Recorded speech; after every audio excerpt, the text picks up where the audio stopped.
This is Mike from the One Stop Co-op Shop doing a quick review of Role Player Adventures currently on Kickstarter. A few quick disclaimers. First, we never receive compensation for our Kickstarter reviews. We just want to help you make a more informed decision. And second, really important to note, I've only played the first adventure that's freely available on Tabletop Simulator and Tabletopia. So I'm making a lot of assumptions based on what I've seen so far, and it could change drastically based on the entire game. But with that out of the way, let's get to what I like about the design and things you might want to be concerned about before you back it. We'll start right off with the writing in the game. This is basically a choose-your-own adventure, and the writing here is really good. For me, at least, from what I've seen so far, it strikes the perfect balance between telling a good story while still being economical. You don't have to sit there reading page after page to get into playing the game. And so far, what I really like is that the game is pushing gray moral choices where there's not an obvious right or wrong action to take. It kind of reminds me of the video game The Witcher 3 in that way, and I like that I can try different strategies and try out different choices and not feel like I'm doing some obviously evil or good path.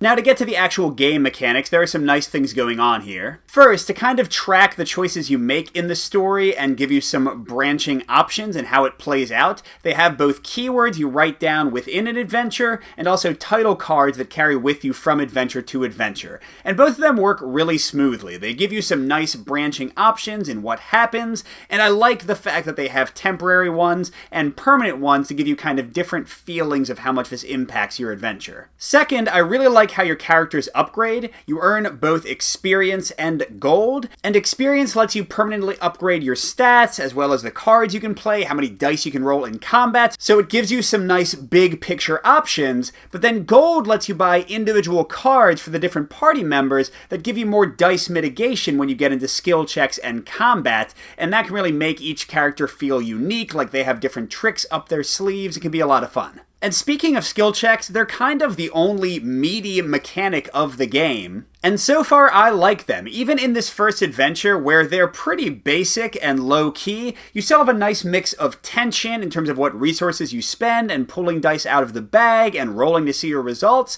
and a little puzzle of how you use your cards with your fellow players to manipulate those dice rolls to get the results you need. I think it's fun. Now, with those good things being said, there are some important details that prospective buyers should consider. First and foremost, this is at its heart a choose-your-own-adventure game with a fairly straightforward and streamlined dice mechanic for skill resolution. So if you don't like reading or you're here for really heavy, intense mechanics, this is not the game for you. The second thing to consider is that since dice rolling and manipulation are the core mechanic of the game, it might not appeal to people who are randomness averse, since getting dice out of the bag or rolling them can totally make or break you. Finally, a quick note about replayability. I've played the first adventure twice, and I feel like I've seen about everything I need to see from it. It doesn't mean I wouldn't have fun playing it with a new group, but if I was playing it solo, I'd probably just skip through all the narrative elements and jump right to the skill checks to get onto Adventure 2.